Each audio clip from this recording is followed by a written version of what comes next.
আজকে আমি তোমাদের একটা স্যান্ডউইচ দেখাচ্ছি। স্যান্ডউইচটা ভীষণ টেস্টি। দেখো কী কী লাগছে। আমি এখানে নিয়েছি ব্রাউন ব্রেড, চিজ আর সস, আর নিয়েছি বাটার। আর এইটা হচ্ছে তোমার ডিম, আলু, পেঁয়াজ, কাঁচা লঙ্কা আর লবণ দিয়ে মাখা পুর। এবার পাউরুটির একটা পাশে আমি ভালো করে বাটার মাখিয়ে নিচ্ছি, যেটা এবার কড়াইয়ে সেঁকবো। এটা খুব ভালো করে দিলে কিন্তু খুব ক্রিস্পি হবে এই জিনিসটা। তোমার স্যান্ডউইচটা যারা ক্রিস্পি খেতে ভালোবাসো তারা একটু বেশি করে দিয়ে ভালো করে এটাকে সেঁকতে হবে। এবার এটা তোমরা মাইক্রো ওভেনেও করতে পারো আর কড়াইয়েও করতে পারো, তাওয়াতেও করতে পারো।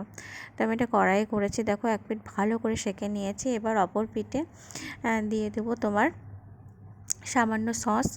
এরপরে দিয়ে দেবো স্যান্ডউইচের যে পুরটা ছিল সেইটা দিয়ে দেবো।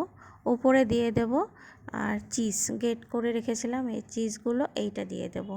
এইটা দিয়ে অপর একটা পাউরুটি ওই একইভাবে অন্য পিসটা সেঁকে এর উপরে ভালো করে চেপে দেবো। চেপে দিয়ে এবার কড়াইয়ে আবার দিয়ে দেবো। কড়াইয়ে তোমার 2-3 মিনিট, 2 থেকে আড়াই মিনিট রাখলেই কিন্তু এটা প্রচণ্ড ক্রিস্পি হয়ে যাবে।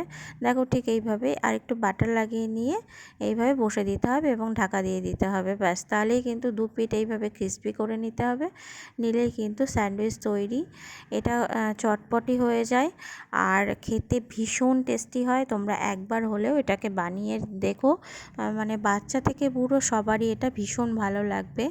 আর আমার এই রেসিপিটা যদি ভালো লেগে থাকে তো প্লিজ লাইক, কমেন্ট, শেয়ার করো। আর নতুনরা সাবস্ক্রাইব করো। তোমাদের একটা সাবস্ক্রাইব